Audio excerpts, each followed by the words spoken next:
नमस्कार, आकाशवाणी देहरादून से प्रस्तुत हैं प्रादेशिक समाचार।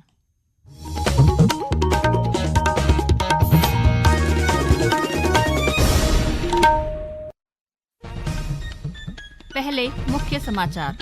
राष्ट्र आज भारतीय संविधान के निर्माता डॉक्टर भीमराव आम्बेडकर की 134वीं जयंती पर श्रद्धांजलि अर्पित कर रहा है। उत्तराखंड की जीएसडीपी वित्तीय वर्ष 2024-25 में 3.94 लाख करोड़ तक पहुंचने का अनुमान। मुख्यमंत्री खिलाड़ी प्रोत्साहन छात्रवृत्ति योजना के लिए पंजीकरण की अंतिम तिथि कल। और रुद्रप्रयाग स्थित द्वितीय केदार भगवान मद्महेश्वर के कपाट 21 मई को श्रद्धालुओं के दर्शनार्थ खोल दिए जाएंगे।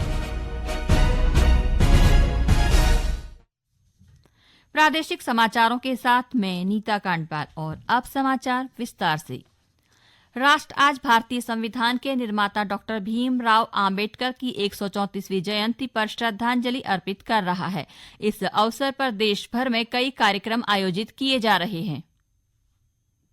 राष्ट्रपति द्रौपदी मुर्मू, उपराष्ट्रपति जगदीप धनखड़, प्रधानमंत्री नरेंद्र मोदी और लोकसभा अध्यक्ष ओम बिरला सहित कई केंद्रीय मंत्री, सांसद और अन्य गणमान्य लोगों ने आज संसद परिसर में बाबा साहब की प्रतिमा पर पुष्पांजलि अर्पित की। डॉक्टर भीमराव आम्बेडकर स्वतंत्र भारत के पहले विधि और न्याय मंत्री थे। उन्हें वर्ष 1990 में मरणोपरांत भारत के सर्वोच्च नागरिक सम्मान भारत रत्न से सम्मानित किया गया था। आम्बेडकर जयंती के अवसर पर राष्ट्रपति द्रौपदी मुर्मू ने देशवासियों को बधाई दी है। अपने संदेश में उन्होंने कहा कि बाबा साहब ने कई कठिनाइयों के बावजूद एक अलग पहचान बनाई और पूरी दुनिया में सम्मान अर्जित किया। उन्होंने कहा कि वे अद्भुत योग्यता वाले और बहुमुखी व्यक्तित्व के धनी थे। राष्ट्रपति ने कहा कि बाबा साहब महिलाओं और वंचित वर्गों के आर्थिक और सामाजिक अधिकारों के प्रबल समर्थक थे। आकाशवाणी देहरादून के लिए समाचार कक्ष से आशुतोष उनियाल। मुख्यमंत्री पुष्कर सिंह धामी ने आज मुख्यमंत्री आवास में डॉक्टर भीमराव आम्बेडकर जयंती के अवसर पर उनके चित्र पर श्रद्धा सुमन अर्पित कर उनको भावपूर्ण स्मरण किया। मुख्यमंत्री ने कहा कि डॉक्टर आम्बेडकर भारतीय संविधान के शिल्पकार थे। उनके सिद्धांतों और मार्गदर्शन से समाज में व्यापक परिवर्तन आया। उन्होंने अपना संपूर्ण जीवन समाज के वंचित और शोषित वर्गों के उत्थान के लिए समर्पित कर दिया। मुख्यमंत्री ने कहा कि आज का दिन हमें डॉक्टर आम्बेडकर के दिखाए मार्ग पर चलने और उनके आदर्शों को अपने जीवन में आत्मसात करने की प्रेरणा देता है। इस बीच भारतीय जनता पार्टी की ओर से डॉक्टर भीमराव आम्बेडकर की जयंती के अवसर पर देहरादून के गढ़ी कैंट क्षेत्र में स्वच्छता और दीप प्रज्वलन कार्यक्रम का आयोजन किया गया। इस कार्यक्रम में कैबिनेट मंत्री गणेश जोशी ने भाग लेते हुए संविधान निर्माता डॉक्टर आम्बेडकर की प्रतिमा पर माल्यार्पण कर उन्हें भावभीनी श्रद्धांजलि अर्पित की। कार्यक्रम को संबोधित करते हुए मंत्री जोशी ने डॉक्टर आम्बेडकर को एक युग दृष्टा, महान विचारक और सामाजिक न्याय के प्रबल समर्थक के रूप में स्मरण किया। उन्होंने कहा कि बाबा साहब ने समाज के अंतिम पंक्ति में खड़े व्यक्ति को मुख्य धारा में लाने के लिए पूरी जिंदगी संघर्ष किया। आम्बेडकर जयंती के अवसर पर देहरादून में भव्य शोभा यात्रा निकाली जा रही है। यह यात्रा दोपहर 2 बजे डीएल रोड से शुरू होकर आम्बेडकर ग्राउंड तक जाएगी। शोभा यात्रा का रूट डीएल रोड, बेनी बाजार, सुभाष रोड, पैसिफिक तिराहा, ग्लोबल चौक, गांधी पार्क, पलटन बाजार, राजा रोड, तहसील चौक, दर्शन लाल चौक, लैंसडाउन चौक, कनक चौक, सर्वे चौक, करनपुर बाजार और नालापानी रोड होते हुए आम्बेडकर चौक पर समाप्त होगा। पुलिस के अनुसार यात्रा के दौरान यदि यातायात का दबाव बढ़ता है तो कुछ मार्गों पर ट्रैफिक को डाइवर्ट किया जाएगा। बेनी बाजार पहुंचने पर बहल चौक से ट्रैफिक ग्लोब चौक की ओर भेजा जाएगा। पैसिफिक तिराहा पर यात्रा पहुंचने पर कनक चौक से पैसिफिक तिराहे की ओर जाने वाले वाहनों को ओरिएंट चौक या सर्वे चौक की ओर मोड़ा जाएगा। ग्लोब चौक से घंटाघर जाने वाला ट्रैफिक पैसिफिक तिराहे की ओर डाइवर्ट होगा।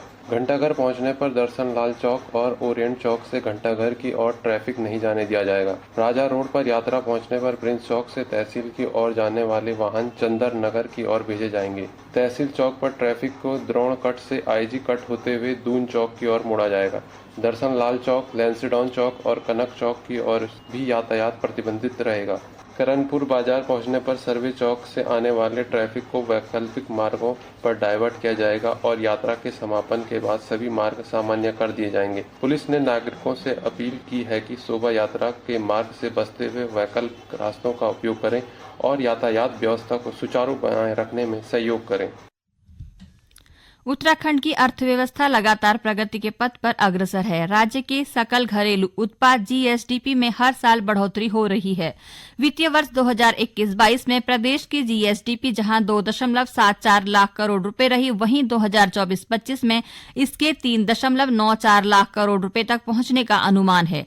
सरकार का कहना है कि यह आर्थिक वृद्धि प्रदेश की तरक्की का प्रतीक है और सशक्त और समृद्ध उत्तराखंड के संकल्प को साकार करने की दिशा में एक अहम कदम है। ये समाचार आकाशवाणी के देहरादून केंद्र से प्रसारित किए जा रहे हैं। ताजा समाचार के लिए आप हमारे सोशल मीडिया एक्स व Facebook page Akashvani news Uttarakhand को फॉलो कर सकते हैं। साथ ही ये समाचार हमारे YouTube channel Akashvani news Uttarakhand पर भी उपलब्ध हैं। उत्तराखंड सरकार की मुख्यमंत्री खिलाड़ी प्रोत्साहन छात्रवृत्ति योजना के अंतर्गत पंजीकरण की कल अंतिम तिथि है। पूर्व में पंजीकरण की अंतिम तिथि 31 मार्च थी, लेकिन इसे बढ़ाकर 15 अप्रैल किया गया।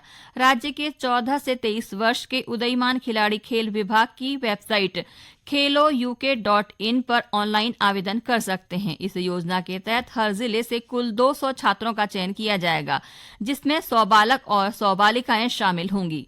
योजना के तहत चयनित खिलाड़ियों को प्रति माह 2,000 रुपए की छात्रवृत्ति और खेल उपकरणों की खरीद के लिए साल में एक बार 10,000 रुपए की आर्थिक सहायता दी जाएगी। चयन प्रक्रिया बैटरी टेस्ट के माध्यम से की जाएगी। पात्रता के लिए आवेदक का उत्तराखंड का स्थायी निवासी होना अनिवार्य है और उसकी आयु 14 से 23 वर्ष के बीच होनी चाहिए। आवेदन के साथ आयु प्रमाण पत्र, आधार कार्ड, निवास प्रमाण पत्र, बैंक खाता विवरण, मोबाइल नंबर और पासपोर्ट साइज फोटो अनिवार्य रूप से अपलोड करने होंगे।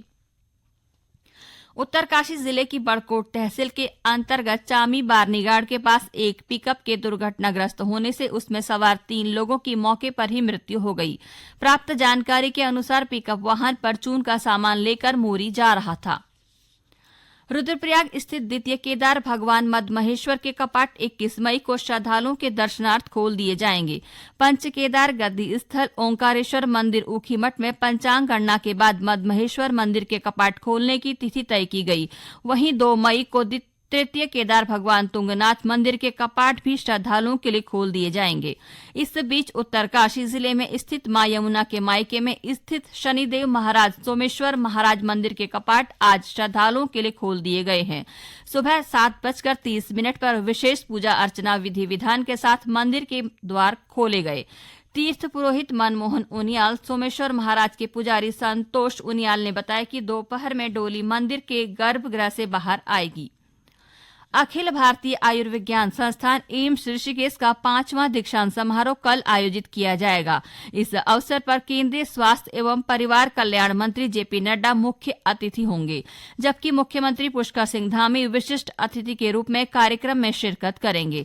समारोह के बाद केंद्रीय मंत्री एयरोमेडिकल सेवाओं का निरीक्षण करेंगे और ट्रॉमा सेंटर में picture archiving and communication system का उद्घाटन करेंगे। इसके अलावा एम्स ऋषिकेश में पैट सीटी सुविधा और सेंटर फॉर एडवांस पीडियाट्रिक्स का लोकार्पण भी किया जाएगा, जो उन्नत बाल चिकित्सा सेवाएं प्रदान करेगा। कार्यक्रम के दौरान आयुष भवन में एकीकृत चिकित्सा विभाग, आयुष एकीकृत कल्याण पथ और योग स्टूडियो का उद्घाटन भी किया जाएगा। उत्तरकाशी जिले में गंगोत्री गोमुख ट्रैक को खोलने के प्रयास लगातार जारी हैं। 0 डिग्री तापमान में भी करीब 15 श्रमिक ग्लेशियर को काटकर मार्ग खोलने में जुट गए हैं। पार्क प्रशासन का कहना है कि यदि मौसम अनुकूल रहा तो जल्द ही गोमुख ट्रैक पर आवाजाही शुरू करवा दी जाएगी। गौरतलब है कि गंगोत्री नेशनल पार्क के गेट 1 अप्रैल को पर्यटकों और पर्वतारोहियों के लिए खोल दिए गए थे। गरतांग गली और नीलांग घाटी के लिए पर्यटक पहुंच रहे हैं, लेकिन गोमुख और केदारताल ट्रैक पर भारी बर्फबारी के कारण विशाल ग्लेशियर जमा है, जिससे इन मार्गों पर आवाजाही संभव नहीं हो पाई है। अंत में मुख्य समाचार एक बार फिर। राष्ट्र आज भारतीय संविधान के निर्माता डॉक्टर भीमराव आंबेडकर की 134वीं जयंती पर श्रद्धांजलि अर्पित कर रहा है। उत्तराखंड की जीएसडीपी वित्तीय वर्ष 2024-25 में 3.94 लाख करोड़ रुपए पहुंचने का अनुमान। मुख्यमंत्री खिलाड़ी प्रोत्साहन छात्रवृत्ति योजना के लिए पंजीकरण की अंतिम तिथि कल। और रुद्रप्रयाग स्थित द्वितीय केदार भगवान मद्महेश्वर के कपाट 21 मई को श्रद्धालुओं के दर्शनार्थ खोल दिए जाएंगे। इसके साथ ही प्रादेशिक समाचार का ये अंक समाप्त हुआ। अगला समाचार बुलेटिन शाम 6:30 बजे प्रसारित किया जाएगा। नमस्कार।